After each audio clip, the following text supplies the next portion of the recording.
Hi friends, எல்லாரும் எப்படி இருக்கிறீங்க? எல்லாரும் நல்லா இருக்கணும்னு இறைவனை வேண்டிக்கிறேன். இன்னைக்கு எங்க அம்மாவோட கைப்பக்குவத்துல செஞ்ச ஒரு ஸ்பெஷலான பாய் வீட்டு பிரியாணி ரெசிபி தான் பார்க்க போறோம். நம்ம பொதுவா பிரியாணிக்கு கரம் மசாலா, மிளகாய் தூள், பிரியாணி மசாலான்னு ஆட் பண்ணுவோம்.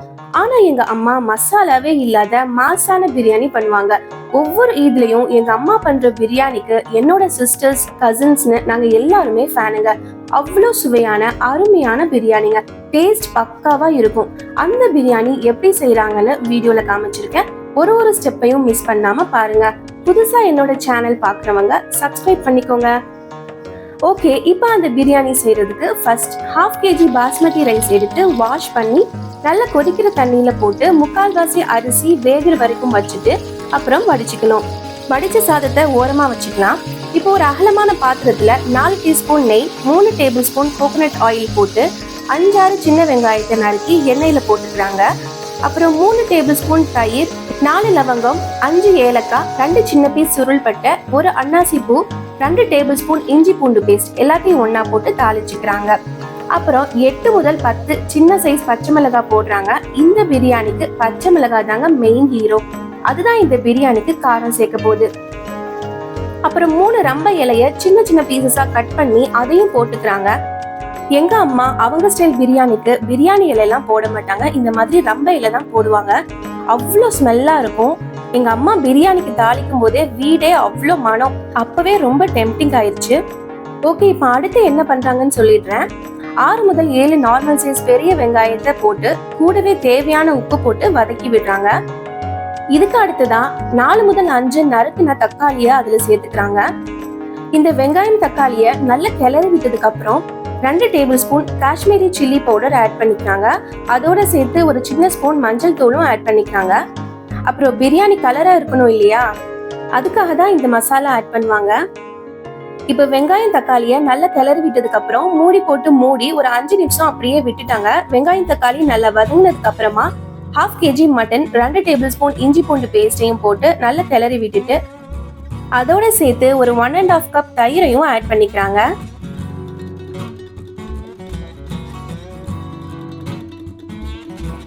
தயிர் ஆட் பண்ணதுக்கு அப்புறமா மறுபடியும் நல்லா கிளறி விட்டுட்டு ஒரு மூடி போட்டு மூடிக்கிறாங்க. கறி ஒரு 3/4 பதம் வேகணும். ஸோ ஒரு 15 நிமிஷம் மூடி போட்டு வேக வச்சுக்கிட்டாங்க. இப்போ மூடியை ஓபன் பண்ணி வெந்துட்டான்னு பார்த்தாங்க. வேகல. இன்னும் ஒரு 10 நிமிஷம் போடணும் அப்படின்னு மூடியை போட்டு மறுபடியும் வேக வச்சுக்கிட்டாங்க.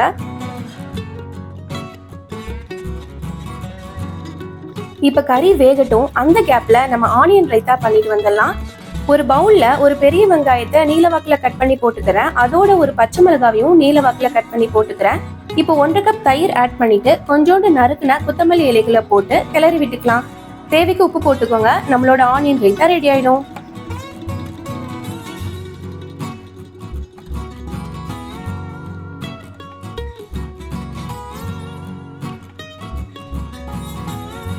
இப்போ மூடியை ஓபன் பண்ணி கறி வெந்துட்டான்னு செக் பண்ணலாம். அதை நாங்க எப்படி செக் பண்றோம் வீடியோல காமிச்சிருக்கேன் பாருங்க.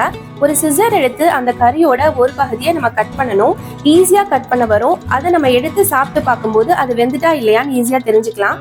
நம்ம கையை வச்சு கறி வெந்துட்டான்னு பிரிச்சு பார்க்கும்போது நம்ம கை சுடும் இல்லையா, அதுக்கு தான் நான் இந்த மெத்தட் ஃபாலோ பண்ணுவேன். பிடிச்சிருந்தா நீங்களும் ஃபாலோ பண்ணுங்க. அப்படியே இந்த வீடியோவை லைக் பண்ணி ஷேரும் பண்ணிடுங்க.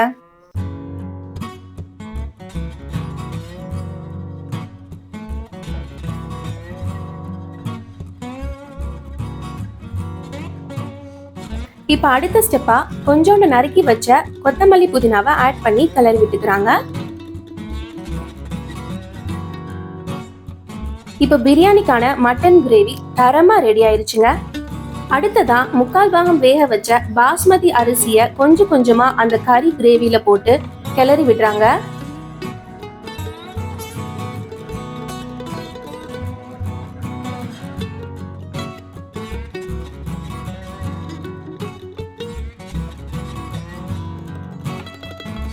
அரிசி நொறுங்காம பார்த்து கிளறி விடணும். கட் அண்ட் ஃபோல்ட் மெத்தட்ல தான் கிளறி விடணும். இந்த டைம்ல ஒரு பெரிய லெமனை கட் பண்ணி அதோட ஜூஸையும் இந்த பிரியாணில சேர்த்துக்கிறாங்க.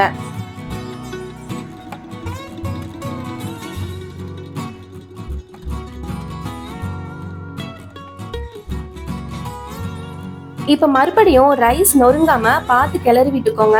லெமனோட ஜூஸ் எல்லா பகுதியிலையும் படுற மாதிரி கிளறி விட்டுக்கோங்க.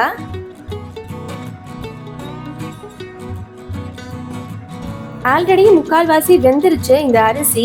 இப்ப மீதி கால் பாகம் கறியோட கிரேவில தான் அது வேக போகுது.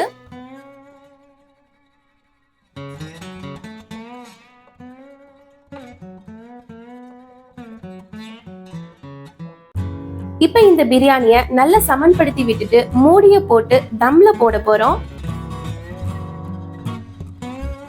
தம்ல போடுறதுக்காக ஒரு தோசைக்கல்ல எடுத்து அடுப்புல வச்சு கல்லு சூடானதுக்கு அப்புறம் பிரியாணி பாத்திரத்தை அதுக்கு மேல வச்சு நல்லா க்ளோஸ் பண்ணி வச்சுக்கலாம்.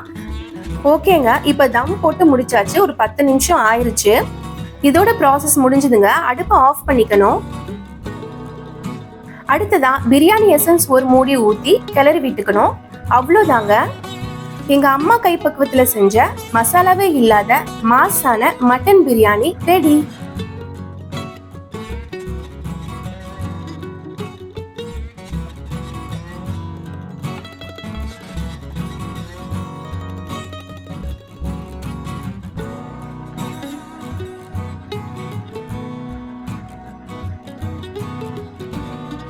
அப்புறம் என்னங்க, செம்ம டெம்ப்டிங்ல கடகடன் ஒரு பிளேட் எடுத்துட்டு வந்து பிரியாணி வச்சு சாப்பிட ஆரம்பிச்சிட்டோம்.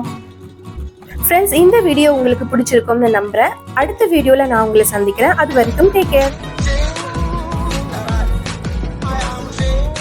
Subscribe my channel. Click on bell icon. Don't forget to like and share our videos. Nice guy. Stay tuned for next video. And thanks for watching.